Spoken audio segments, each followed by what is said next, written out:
আপনাদের মধ্যে এখন কারেন্ট সিচুয়েশন কি রয়েছে? এই সময় আপনাদের যে সম্পর্কটা আছে সেই সম্পর্কটা কি অবস্থায় রয়েছে?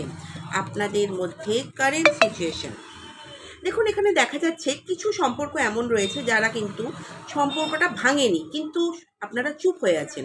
এটাকে বলছে সাইলেন্ট ডিভোর্স। এই কেস কিন্তু কোর্টে ফাইল হয় না। সম্পর্কটা জীবিত রয়েছে কিন্তু ফিল হচ্ছে না, আর মানুষ ভাবছে সম্পর্ক ভালোই চলছে। তবে চলছে রান্নাঘর আর ঘর, একজন কামাতে ব্যস্ত, একজন ঘর চালাতে ব্যস্ত। কিন্তু আপনাদের মধ্যে না হাসি, না ঘোরাফেরা, না একে অপরের মধ্যে কোনো কথাবার্তা চলছে। দেখুন, সম্পর্ক লড়াই করলে কিন্তু, ঝগড়া করলে কিন্তু নষ্ট হয় না। সম্পর্ক নষ্ট হয় চুপ থাকলে। তো ইউনিভার্স বলছে একসাথে বসে আলোচনা করুন, লড়াই করার ইচ্ছা হলে লড়াই করুন সম্পর্কটাকে বাঁচিয়ে রাখার জন্য। Claim this energy.